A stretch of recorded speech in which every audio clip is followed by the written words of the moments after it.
انت عشان تغير حياتك محتاج تغير عقليتك.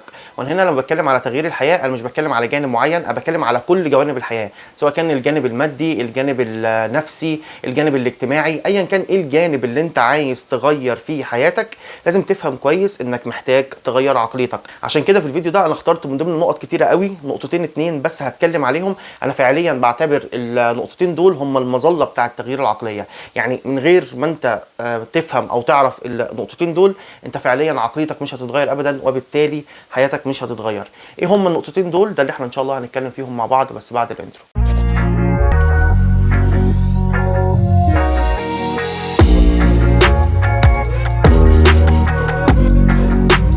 قبل اي حاجه وزي كل مره لو انت جديد هنا في القناه فاحب ارحب بيك في قناتي الصغيره الحماسيه، واحب اعرفك الهدف من القناه وهي فكره الديفلوبمنت او التطوير، وهي انك تطور نفسك في جميع مجالات الحياه. فلو انت حد بتهتم بمواضيع التطوير عامه او بتهتم انك تخلي حياتك احسن، اتمنى اخد من وقتك سنتين اتنين تعمل فيهم بقى كل الحاجات اللي انت عارفهم: لايك، سبسكرايب، شير لو لقيت الفيديو مفيد، لو ما لقيتش الفيديو مفيد ما تشيروش لحد، مفيش مشكله.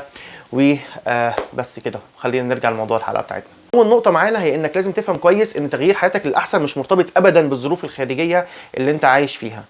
وانا عايزك تركز في الكلام اللي انا هقوله لك ده كويس جدا. لو احنا مثلا هنتكلم عن الجانب المادي، كتير مننا عايز يحسن من الجانب المادي بتاعه، تمام؟ بس في نفس الوقت بنقول اصل الوضع الاقتصادي بتاع البلد سيء، اصل قيمه العمله بتاعت البلد بتقع قدام الدولار، اصل المصانع بتقفل، اصل الشركات بتمشي الموظفين، اصل حاجات كتيره جدا. وبناخد الكلام ده شماعه ان انا مش قادر احسن من وضعي المادي. بص، خلينا الاول كده نتفق على حاجه عشان بس تبقى الامور واضحه. انا هنا مش ضد الكلام اللي انت بتقوله، الكلام اللي انت بتقوله صح. وضع البلد اللي انت فيه سيء، الوضع اللي انت فيه سيء، انا متفهم جدا الموضوع ده، لكن وضع البلد ده مش هو ده اللي بيمنعك 100% انك توصل للي انت عايزه. وضع اللي حواليك او الظروف الخارجيه هي يا اما بتساعدك انك توصل للي انت عايزه اسرع، يا اما بتبطئ انك توصل للي انت عايزه، تمام؟ لكن هل هي بتتحكم على فكره نجاحك 100%، على فكره تحسين وضعك المادي 100%؟ لا. وانا هنا هدي لك اثبات. انت ركز حواليك كده هتلاقي في ناس حواليك عايشين في نفس الظروف، في نفس البلد، في نفس كل حاجه. الناس دي رغم كل الظروف وكل المشاكل اللي انت قلتها دي، الناس عارفه تحسن من وضعها المادي. ايه الفرق بينهم وبينك؟ ايه الفرق بين الناس دي وبينك؟ طبعا الناس دي طبعا نسبتهم قليله جدا بالنسبه لعامه الشعب، لان دايما المميز قليل، وانت هنا جاي تحسن من وضعك فانت لازم تميز نفسك. الفرق بينهم هو التشبيه اللي انا هقوله لك ده. التشبيه ده انا قريته وسمعته وبجد تشبيه حلو قوي. تخيل دلوقتي انت راكب سفينه، السفينه وهي ماشيه، هل انت بتتحكم في الرياح بتاع السفينه؟ الرياح اللي جايه؟ لا، هي السفينه ماشيه. لو الرياح جت في اتجاه او يعني بتزق السفينه لقدام فاوكي، فكده بقت الظروف ماشيه معاها. طب لو الرياح جت ضد السفينه ايه اللي هيحصل؟ السفينه هترجع لورا. طب لو انت عايز تحسن او انت عايز تخلي السفينه تمشي، انت هنا محتاج تغير ايه؟ انت هنا محتاج تغير الشراع، محتاج تغير اتجاه الشراع. اتجاه الشراع اللي انت بتحطه هو اللي بيخلي الرياح تبقى في صالحك او ضدك.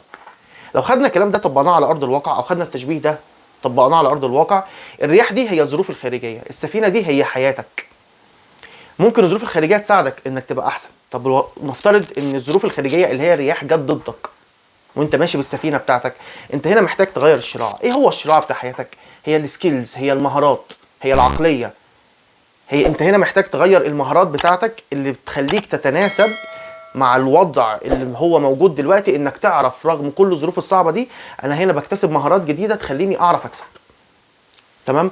فعشان كده باجي بس اوضح لك النقطه دي من غير ما اخش فيها تفاصيل اكتر.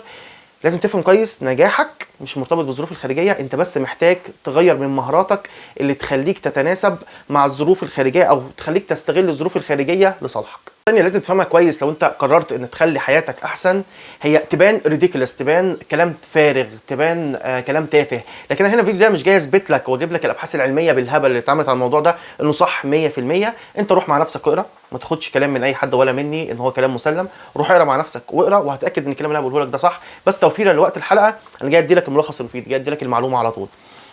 النقطه الثانيه هي انك لو انت محتاج تغير حياتك الاحسن لازم تزرع في مخك ان حياتك اوريدي اتغيرت للاحسن. وهدي لك تاني المثال بتاع الجانب المادي، هو ده المثال بتاعنا، بس زي ما قلت في الحلقه الكلام اللي انا بقوله ده مش بس على الجانب المادي، في اي حاجه. لو انت عايز تحسن وضعك الاجتماعي، شريكه حياتك، شريك حياتك، ايا كان الجانب، حالتك النفسيه ايا كان، لازم تعمل اللي انا هقول لك عليه ده. لازم تزرع في مخك انك انت خلاص، لو هناخدها على الجانب المادي، انا دلوقتي وضعي المادي سيء، لا انا حطيت في مخي، انا بقول لنفسي انا وضعي المادي كويس جدا، مش بقولها بلساني، انا بقتنع بيها وبزرعها في مخي، الحمد لله لا انا كويس جدا. ماديا انا كويس جدا، انا مرتاح، انا معايا فلوس كتير جدا، انا مليونير، انا معايا عربيه حلوه جدا ومعايا وعندي بيت وعايش حياه مرتاحه، اللي انا عايزه كله بشتريه، ما عنديش مشاكل خالص ماديه. تزرع في مخك الطريقه دي، ساعتها ايه اللي بيحصل؟ ساعتها المخ في الحاله دي مش بيهنج بس، المخ بيبتدي يستغرب. المخ هنا دلوقتي انت زرعت له فكره انك مليونير وانك غني وانك مرتاح ماديا، والواقع بيقول انك انت وضعك المادي سيء. فهنا اصبح في جاب ما بين الواقع بتاعك، الواقع اللي انت عايشه، وما بين اللي انت زرعه في مخك. الجاب ده اللي بيملاه، المسافه دي، الفراغ ده اللي بيملاه، اللي بيملاه مخك. ساعتها مخك هنا بيبتدي يشتغل بقوه جدا انه يملى الفراغ اللي ما بين وضعك الحالي والصوره اللي انت راسمها فيه.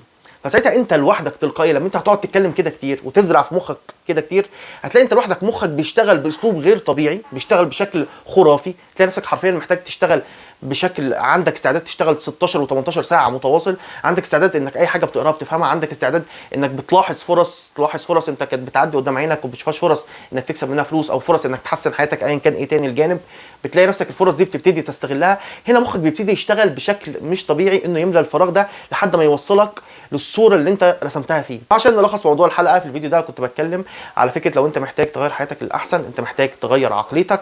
وفي الفيديو ده كنت بتكلم على نقطتين اتنين انا بعتبرهم المظله بتاعه تغيير العقليه اساسا، يعني دول من غيرهم حرفيا عقليتك مش هتتغير، وبالتالي حياتك للاسف مش هتتغير بالتبعيه. اول نقطه لازم تفهمها كويس هي انك ما تربطش نجاحك بالظروف الخارجيه، لازم تفهم كويس انك انت عامل زي السفينه، والظروف الخارجيه عامله زي الرياح. لو الرياح جت ضدك لازم انت تعرف تغير اتجاه الشراع في الحاله بتاعت حياتنا دي اللي هي المهارات. لازم يبقى عندك طول الوقت المهارات اللي تخليك تتاقلم مع الظروف الخارجيه ويخليك تستغل الظروف الخارجيه لصالحك. النقطه الثانيه معانا هي كانت فكره انك لازم تزرع في مخك الصوره اللي انت عايز توصل لها. فزي المثال اللي احنا اديناه في الفيديو بتاعنا النهارده، فكره الوضع المادي، لو انت وضعك المادي دلوقتي سيء تقدر تزرع في عقلك صوره ان الوضع المادي بتاعي كويس جدا جدا. فساعتها هنا المخ بيبتدي يملى الفراغ ما بين الواقع اللي انت عايشه، هو وضعك المادي السيء، وما بين الصوره اوريدي اللي انت زرعتها جواه هو ان حياتك كويسه. فساعتها المخ بيبتدي يشتغل بقدره غير طبيعيه، وبيبتدي يفتح مخك لفرص قدامك عشان يحاول يملى الفراغ ده وفي الاخر يوصلك للي انت عايزه. ده كان الفيديو بتاعنا النهارده، اتمنى يا رب يكون الفيديو عجبكم، وزي ما قلت كده لو انت لقيت الفيديو مفيد شيره للناس، ان شاء الله رب الناس كلها تستفيد يا رب باذن الله، والناس كلها تخلي حياتها احسن في كل حاجه هم عايزينها. وزي كل مره في اخر كل فيديو خلي بالكم على نفسكم وخلي بالكم على الناس اللي بتحبوهم، واشوفكم فيديو جاي باذن الله. سلام.